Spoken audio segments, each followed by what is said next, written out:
오늘 지구촌 250개의 나라들과 백성들이 평안하고 배부르게 잘 살고 가난과 질병으로 저주받으며 못 사는 것, 현재 우리 사업이 탄탄대로를 달려가듯 잘 되거나 가시밭길을 헤쳐가듯 어려움을 겪는 것, 그리고 지금 여러분 가정이나 개인 한 사람의 행복과 불행, 건강과 질병의 고통은 국가 통치자나 사업 경영자나 여러분 자신이 선택한 결과입니다.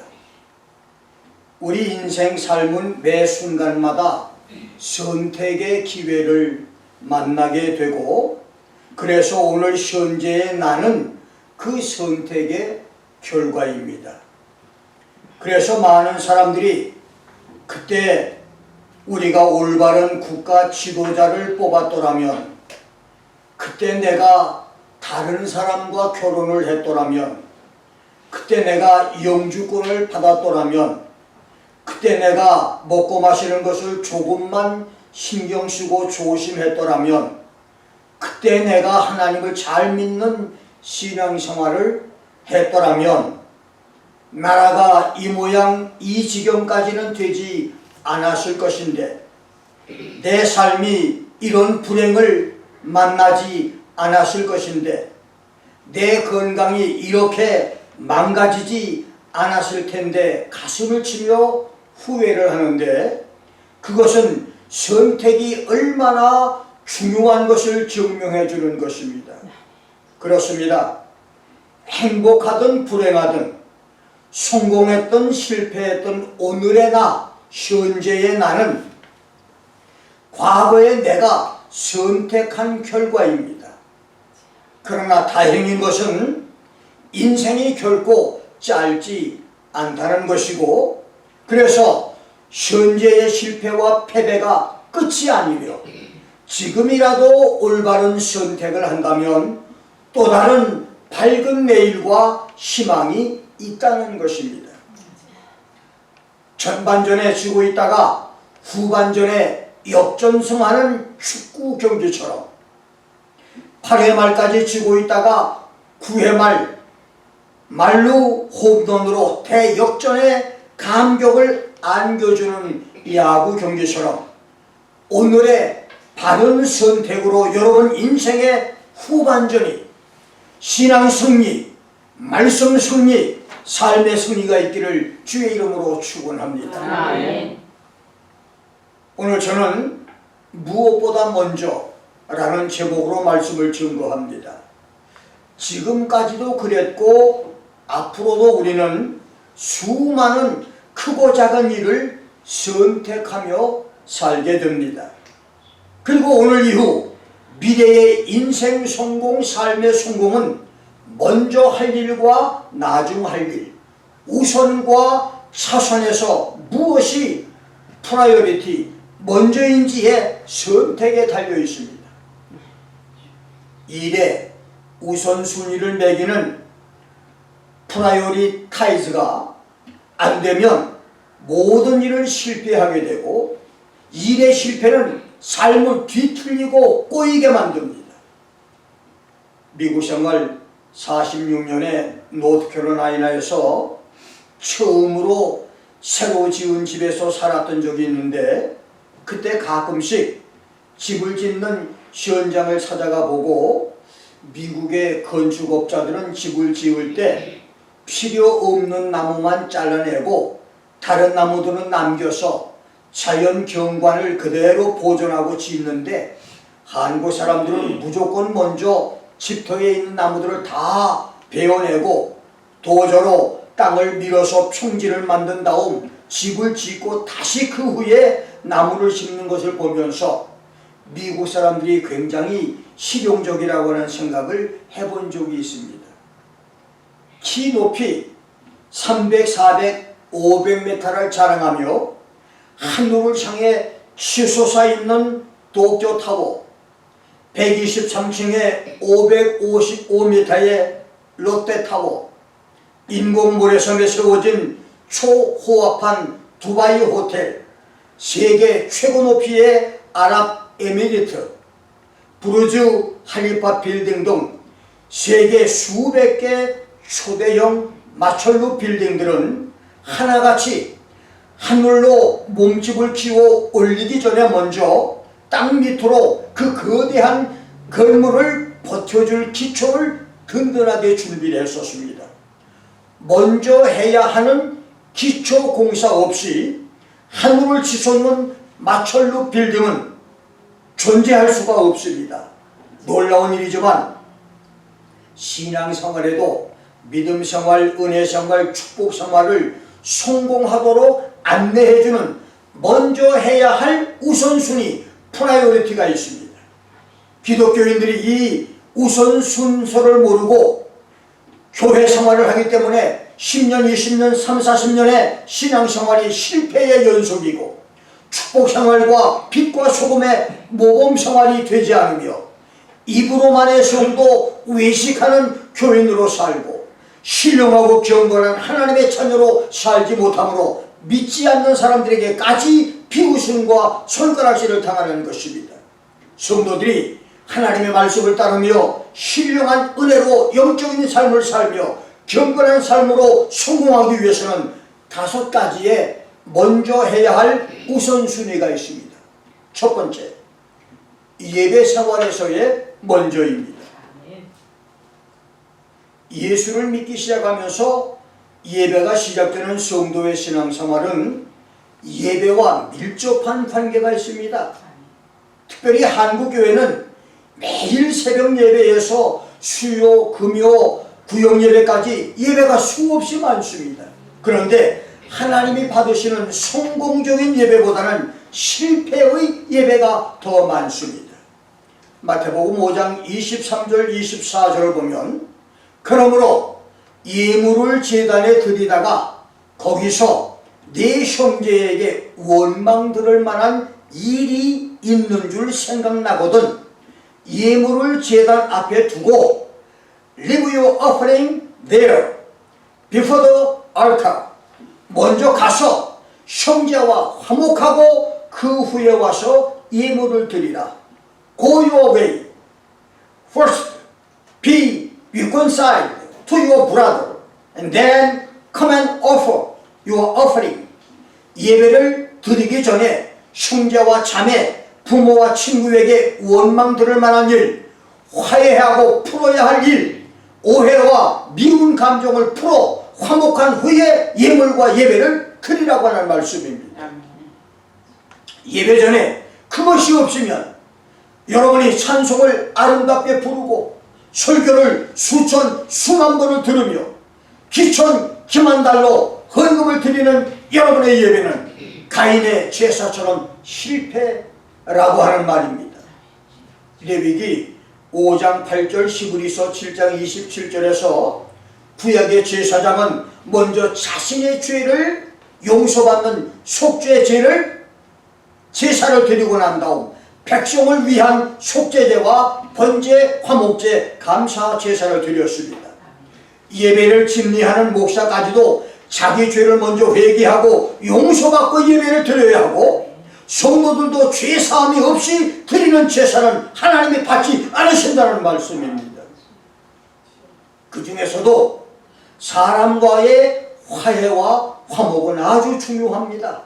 사도 요한은 요한일서 2장 9절 11절 4장 20절에서 빛 가운데 있다고 하면서 그 형제를 미워하는 사람은 어두운 가운데 있는 사람이요 그 형제를 미워하는 사람은 어두움이 그의 눈을 멀게 한 사람이며 어두운 가운데 행하는 사람이며 자기의 갈 곳을 알지 못하는 자 거짓말하는 사람이라고 말씀했고 선지자 말라기는 말라기서 2장 13절 14절에서 남편과 아내가 서로에게 괴사를 행하여 속여서 눈물과 울음과 탄식으로 여호와 야훼의 제단을 가리게 된다면 야훼 하나님께서 다시는 너희의 헌물을 돌아보지 않고 그것을 너희 손에서 기꺼이 받지도 않겠다고 말씀을 했습니다.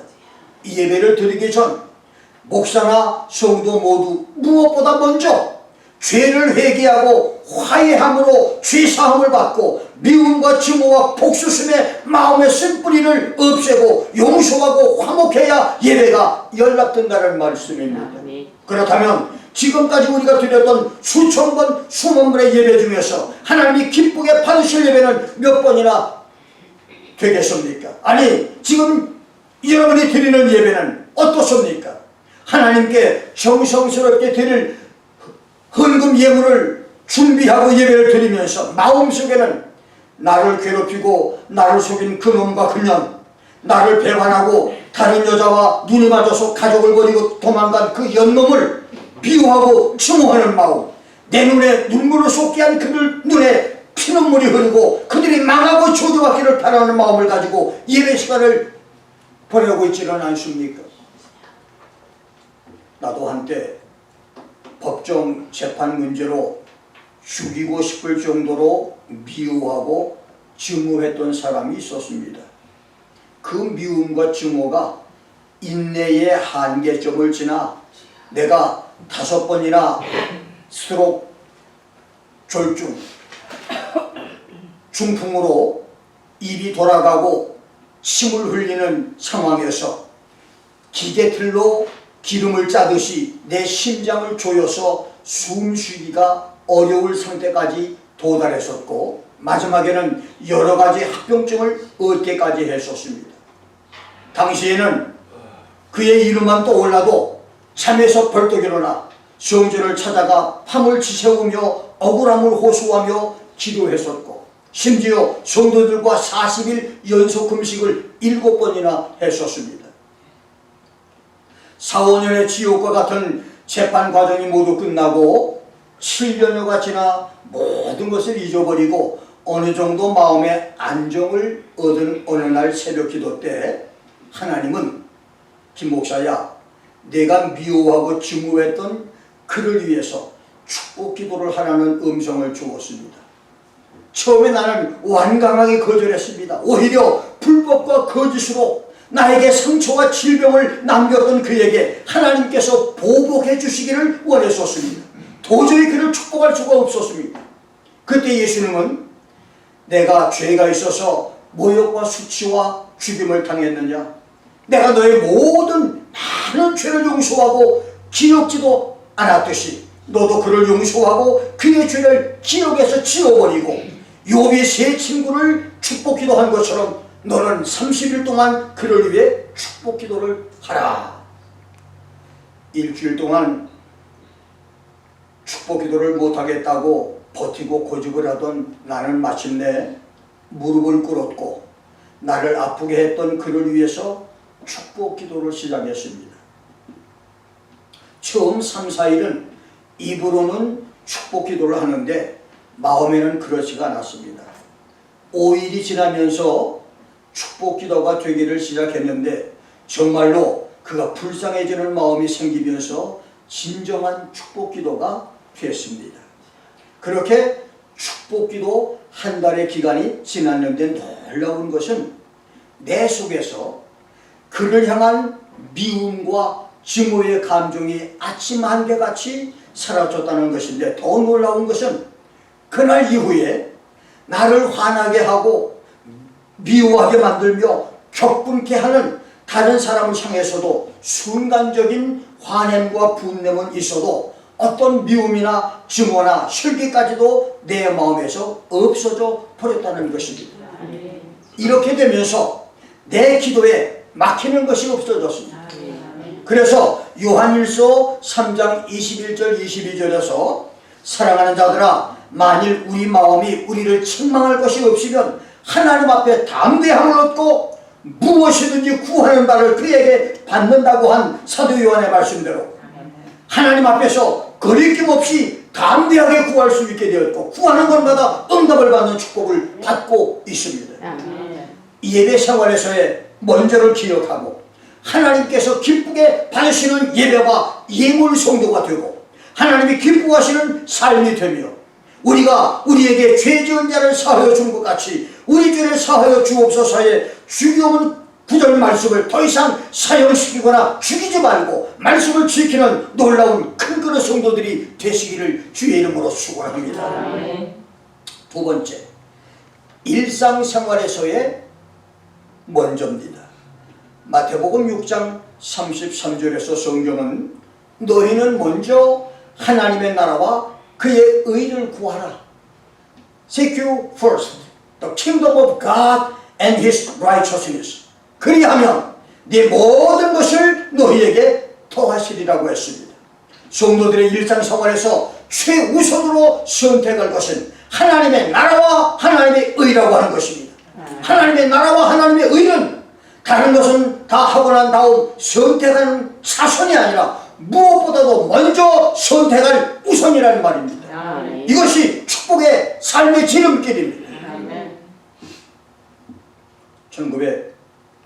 1989년 초봄 나와 집사람이 어렵게 구해 살던 집을 팔아서 건축 헌금으로 몽땅 바쳤습니다.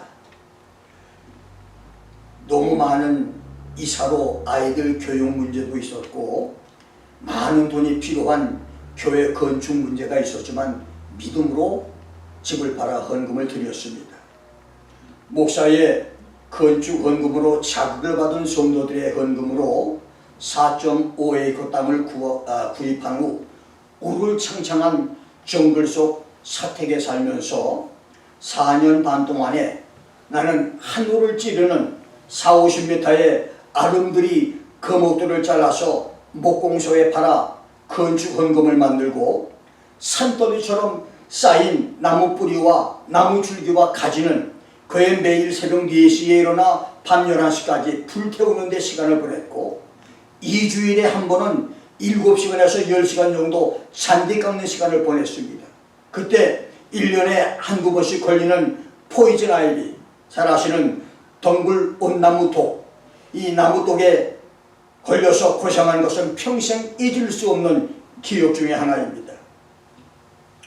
아이들만 집에 남겨놓고 밤늦게까지 신방을 하고 돌아오면 현관 부엌에 2m가 넘는 검은 뱀들이 신발 사이에 누워있어서 나도 놀랬지만 아이들이 놀라지 않게 뱀을 잡아 죽이는 것이 다반서였고 산속집에서 1마일 거리에 가게가 있어서 아이들이 차들을 피해 걸어가 그곳에서 껌이나 과자를 사 먹는 것이 즐거운 낙이기도 했었습니다.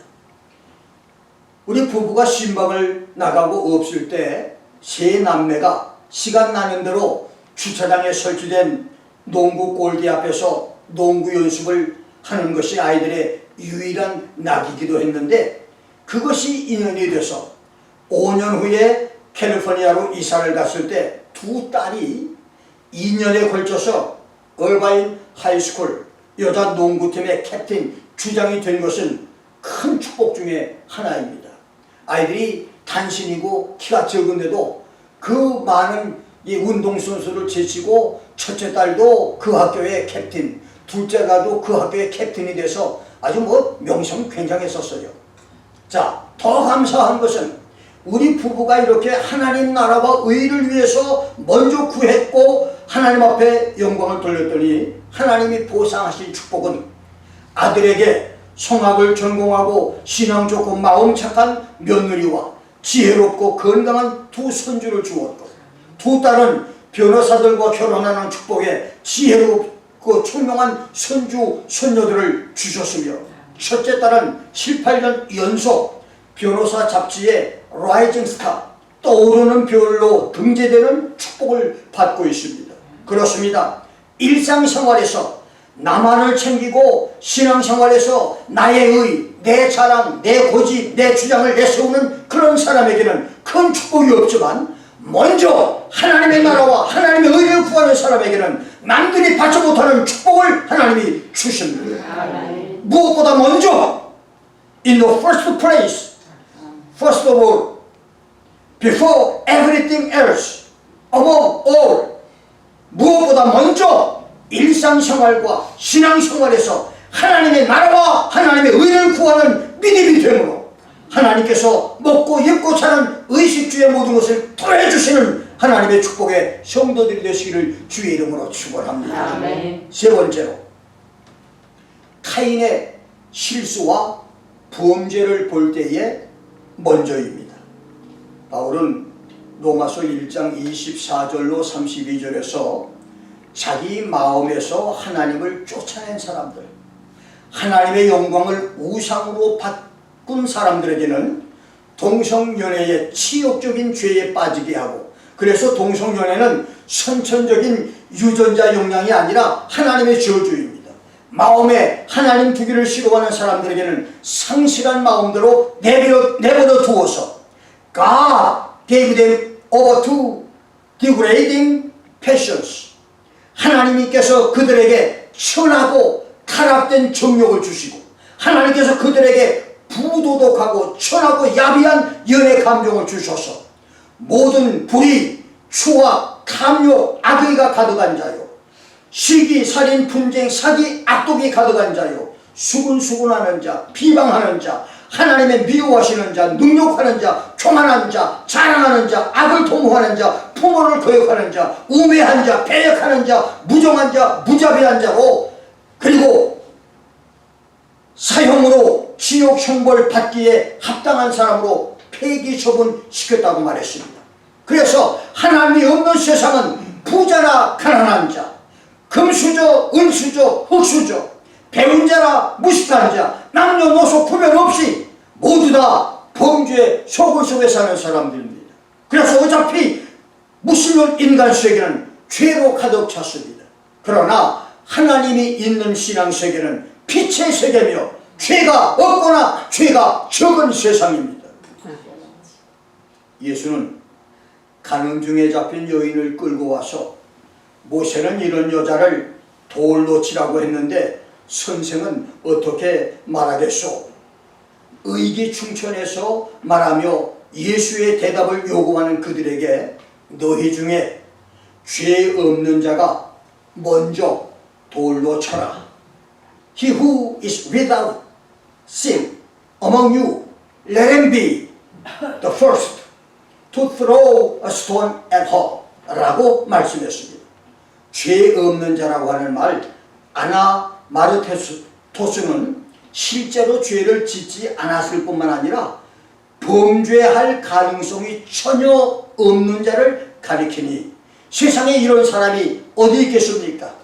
분기탱천에서 인민재판을 외치며 사나운 늑대같이 달려들던 무리들은 양심의 가책을 받고 하나 둘씩 손에 들었던 돌멩이들을 땅에 내려놓고 슬그머니 썰물처럼 그 자리를 떠났습니다.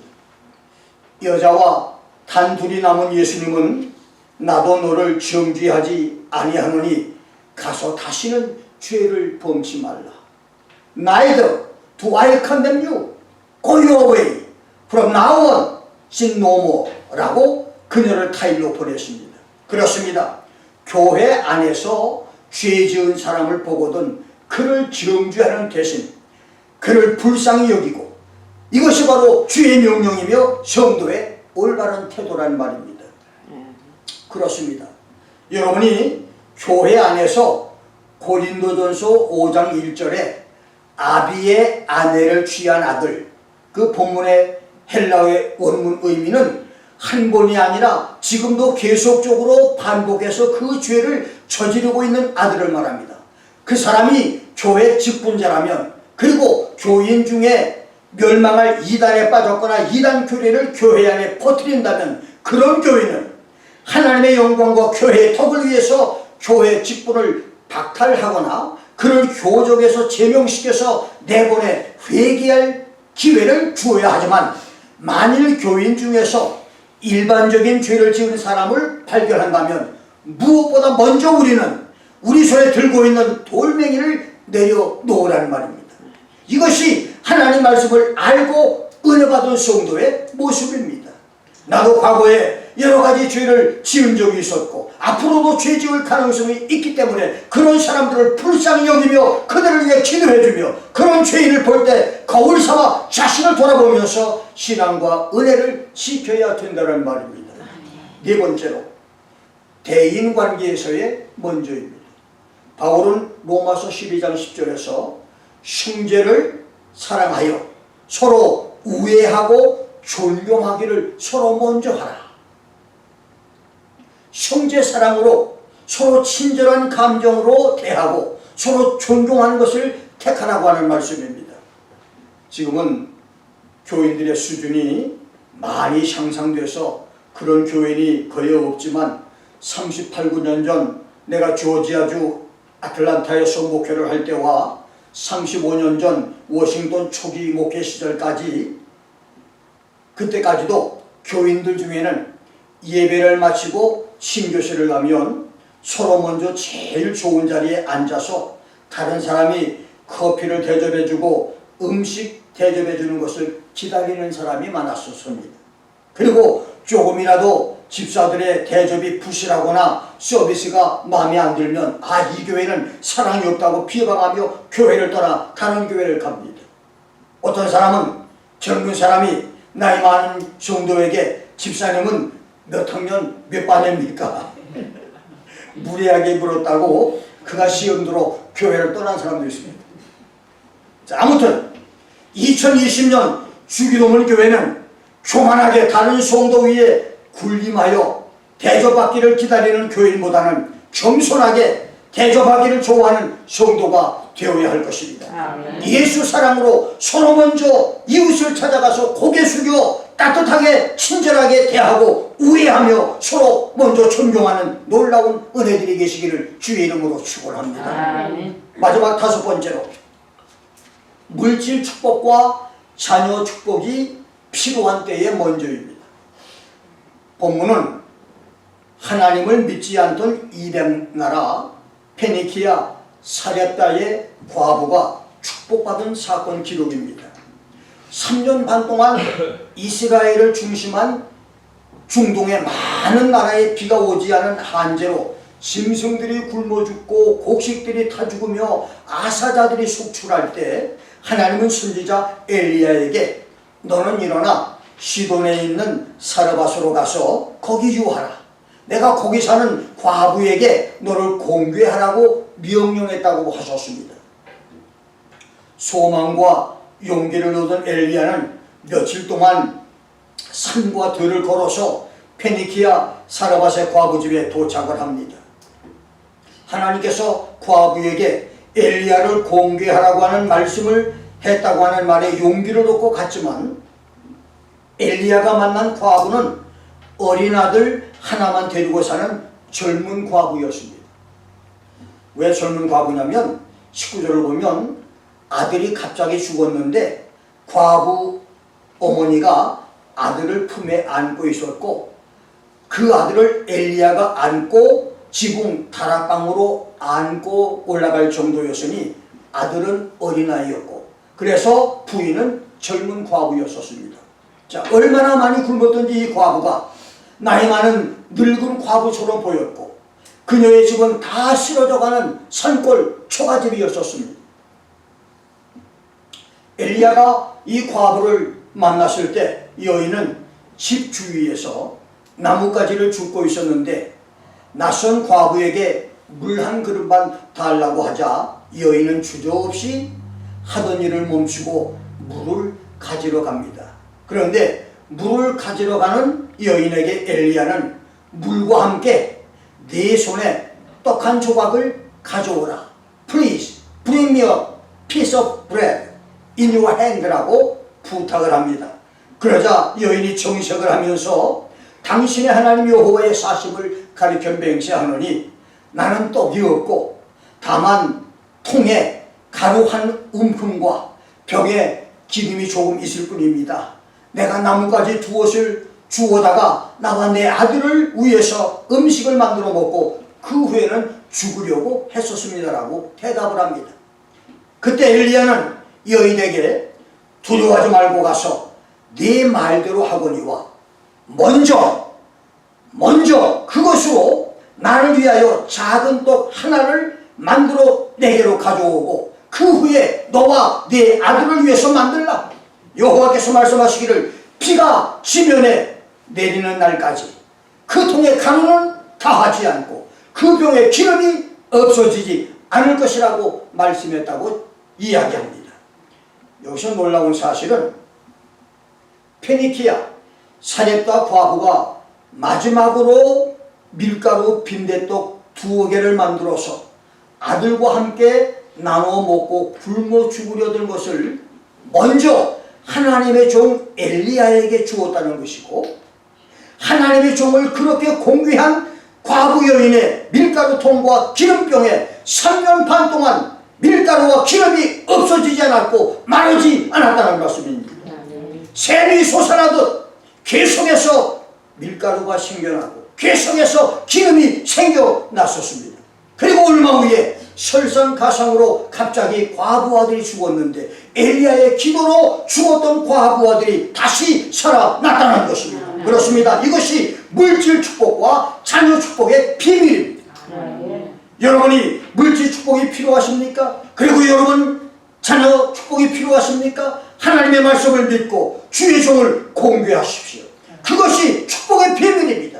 이 축복의 비밀은 시대가 변하고 사람이 바뀌어도 영원히 변하지 않는 하나님의 약속입니다. 이 말씀대로 산 사람들은 구약시대나 열두사도와 초대교회의 신약시대나 2000년 교회 시대에도 같은 복을 받았고, 그리고 장차 지구촌이 공포와 저주의 세상이 되는 7년 대환란의 적그리스도 환란 통치 시대에도 같은 축복을 받게 하는 불변하는 축복의 비밀의 말씀입니다. 주의 종도를 공개하되 히브리서 11장 31절과 야고보서 2장 25절대로 기생 라합이 주의 사자들을 평안히 영접하고 접대한 것처럼 하십시오. 그리고 히브리서 13장 17절대로 주의 종들에게 순복하고 복종할 것입니다. 그러한 종들이 받을 복은 성경의 약속대로 물질 축복과 자녀가 잘 되는 축복입니다. 이렇게 주의 종을 대접한 수냄 여인은 원래 불임 여인이었다가 자녀 생산의 복을 받았고 죽은 아들이 다시 살아나는 축복을 받았습니다. 그렇게 주의 종들을 대접하고 공개하는 성도들에게 예수님은 마태복음 10장 41, 42절에서 선지자의 상과 의인의 상과 제자의 상을 받을 것이라고 말씀했습니다. 내가 먹고 굶어 죽을 마지막 돈으로 주의 종을 공개하는 성도들에게 은혜 시대에도 통에 밀가루와 병의 기름이 마르지 않는 축복, 사업이 팽창하는 축복이 임하고 사업이 잘 되는 축복이 임하기를 바라며, 지구촌이 전쟁과 기근과 천지개벽과 각종 전염병으로 뒤덮여 멸망당할 저 7년 대환란에서도 노아처럼 보호받는 축복이 임하기를 주의 이름으로 축원합니다. 1990년대 초반 내가 청주에 부흥회를 갔을 때 그 교회 담임 목사가 이런 간증을 합니다. 그는 7남매 중 셋째 아들인데 2분이 형님이 목사고 위아래로 4 누이들이 목사 3호, 그래서 7남매가 모두 목사 가정이랍니다. 그런데 놀라운 것은 배운 것도 많지 않은 7남매 목사 교회가 모두 부흥이 되고 그 교회 성도들이 모두 목사님을 잘 섬기는 교인들이라는 거예요. 그들이 그런 복을 받은 것은 과부 어머니 권사가 주의 종 잘 섬기고 교회를 섬기는 데 생명을 다 바쳐서 헌신했기 때문이라며, 가난한 생활에 삭방어질과 가정부 생활로 돈을 벌어서 11조는 물론 교회 강대상과 교회 장의자, 교회 선풍기, 교회 온풍기 다른 사람이 해놓기 전에 다 해놓고 매일 밤 철야기도로 교회에서 잠을 자며 새벽 예배를 마치고 집에 갈 때는 버스비 아끼느라 2-3시간을 걸어서 다니면서 교회를 섬기고 목사님을 섬겼더니 어느 날 보니 삼형제가 목사가 됐고 4남매가 목사 부인이 돼 있더라고 하는 간증입니다. 그렇습니다.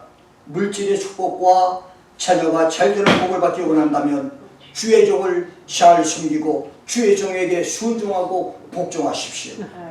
욥기 41장 11절에서 하나님은 욥에게 누가 먼저 내게 주고 나로 갚게 하겠느냐? 온 천하에 있는 것이 다 내 것이라. Who has given to me that I should repay him? Whatever is under the whole heaven is mine.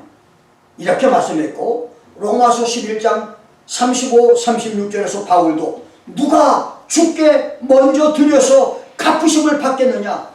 이는 만물이 주에게서 나오고 주로 말미암고 주에게로 돌아감이라고 말씀했으니, 이것은 모든 만물이 주님께로 나오고 주께로 돌아가 모든 만물이 주님 것이니 누구든지 주님께 먼저 드리는 사람이 주님께로 갚아주시는 축복을 받는다는 말입니다. 아멘. 사람들은 말합니다. 병 고쳐주시면 충성하겠다. 영주권 문제 해결되면 열심히 섬기겠다. 사업 잘 되게 해주시면 11조 하겠다.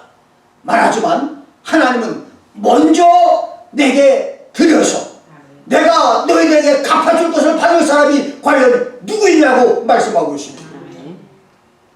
축복을 받고 드리는 것이 아니라 믿음으로 드렸을 때 하나님이 주신다는 말이에요. 이것이 바로 먼저 드리는 사람이 받는 축복입니다.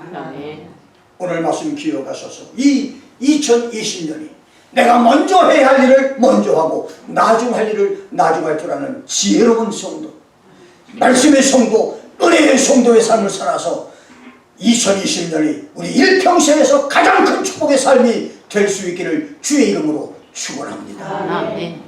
기도하겠습니다.